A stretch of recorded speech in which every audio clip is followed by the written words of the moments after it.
So I wanted to show you this before I started. It's stained with the blueberries. So all I do is, some people use bleach. I don't do that. This is a cast iron enamel Dutch oven. I put some vinegar and some baking soda. So the baking soda is already in, vinegar, and then I put it on the stove for a couple of minutes and it cleans it right away.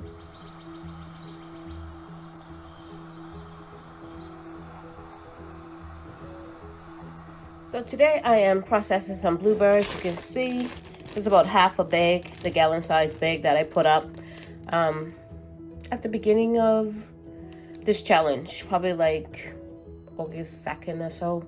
I'm not exactly sure, but there's about half of this gallon bag left, and I'm going to see if it's enough to make a batch of blueberry jam. I need about 4 cups of mashed fruit. So hopefully it'll be enough. If not, I'll open the second and final bag we have. We've been eating it all kinds of ways on yogurt. You've seen me do it yogurt. What else have we done? Blueberry muffins, pancakes, all sorts of things. And I've tried to take pictures or do a little clip of me making it in there. Sometimes I forget.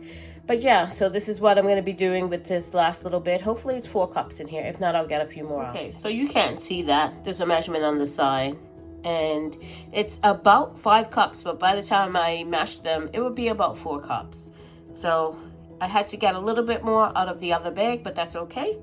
So we're down to our last bag of blueberries. They were great while they lasted, but yeah.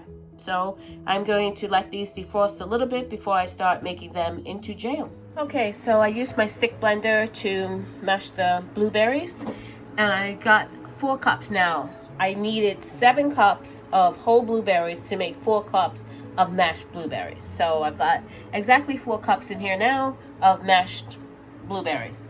I got my calcium water, my Pomona's packed in, that's what I'm using. I've got real lemon juice. I'm using a cup of sugar. That's my sweet spot, pun intended, for a batch. So I use a cup for the whole batch. And I'm going to put some vanilla in it. So we'll see how this goes. Okay, so I've got my packed in into my sugar. I have seen it done a couple of different ways. I've seen people sprinkle this Pomona's packed in right into the fruit.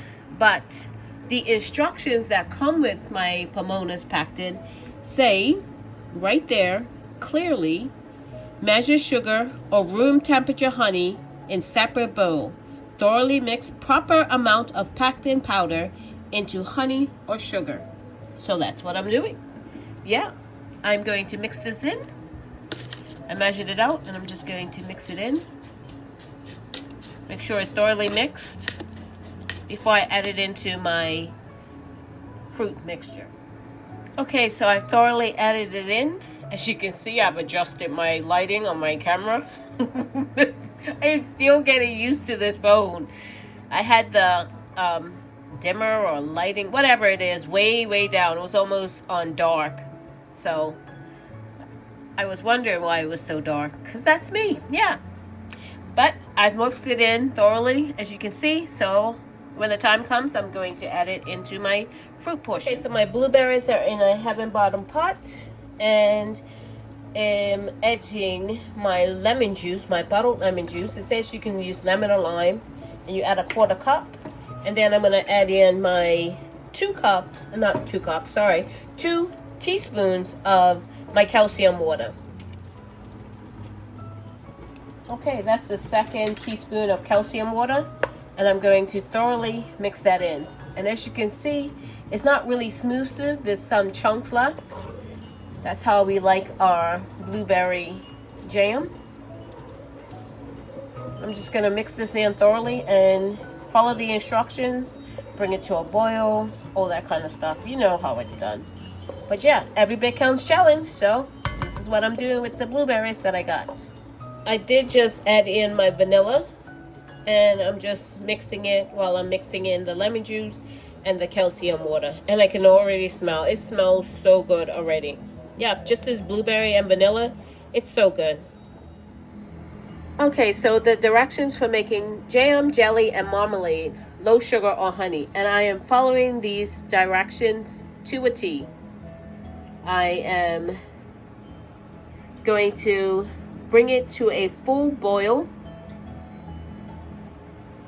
And then I'm going to add my pectin and sweetener, which in this case is going to be sugar. Then I'm going to stir vigorously for 1 to 2 minutes to dissolve the pectin while the mixture returns to a full boil. I'm going to remove it from the heat. And then I'm going to fill my jars to 1/4 inch from the top. And then I'm going to process them for 10 minutes on a full rolling boil. I'm just going to use a stainless steel pot. That's what I'm going to do. So that's what I'm going to be doing. Okay, so I brought my fruit to a full boil. And now I'm going to add my sugar and my pectin. And it goes. And I'm going to stir this until it comes back to a full boil. And then I'm going to time it for 1 to 2 minutes.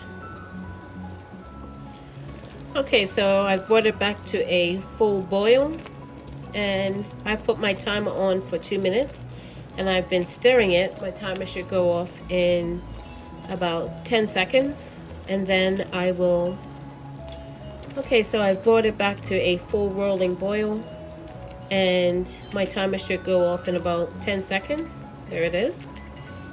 And now I'm going to take it off the heat and start jarring it up. So here into the jars they go. The jars are hot. My jam is hot, and my stock pot that I'm using is also going to be, it's already hot because I actually sanitized my jars in them. So I've got my jars, I did sanitize them, I washed them first and I sanitized them. And I do put my lids in warm water before I use them. So, and of course a really important step is to wipe your rims with some, this is just a paper towel with some vinegar on it, just to get off any stickiness or jam or whatever you're making from around the jar, so it doesn't impede the sealing. And I know this is going to be a great set. I don't know if you can see that already.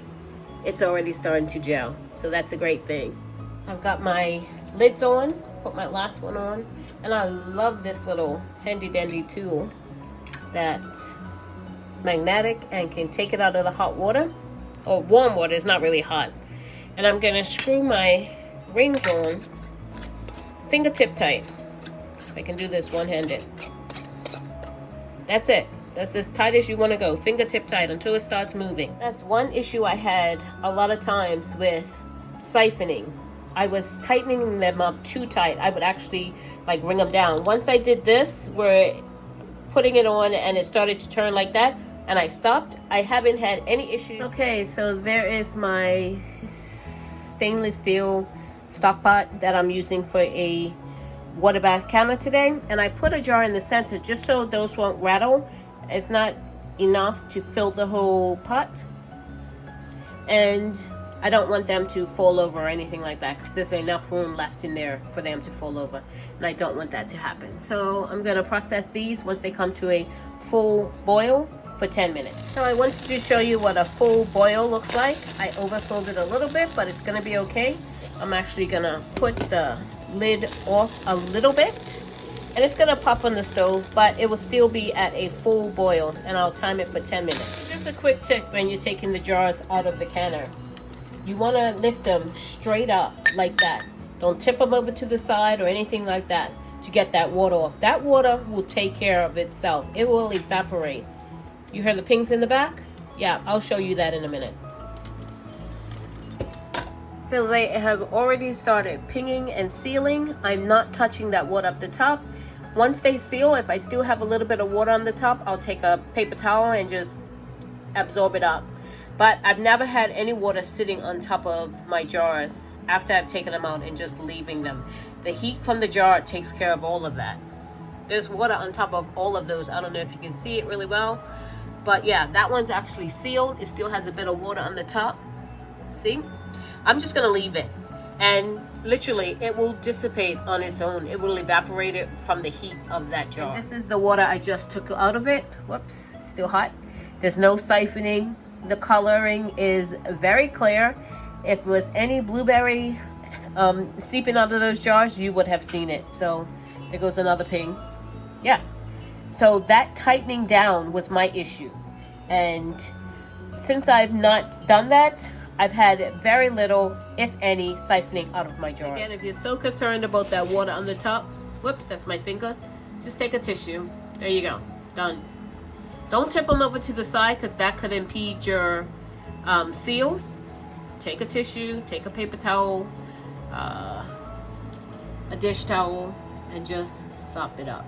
And I never do this, ever. I've never had to do this. This is like piping hot. I almost can't even touch this paper towel right now, how hot it is. And it will take care of itself.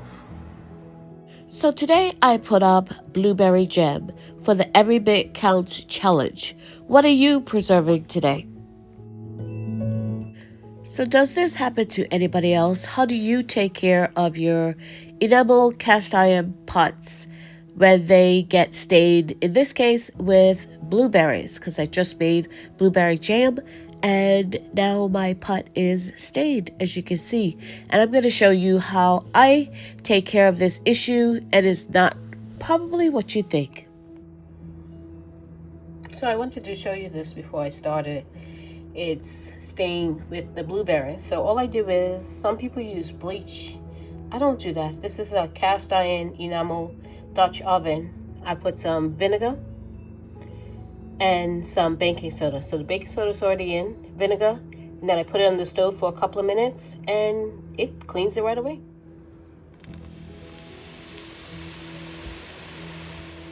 I added about a cup of water just so the vinegar doesn't dry out and it does what it needs to do.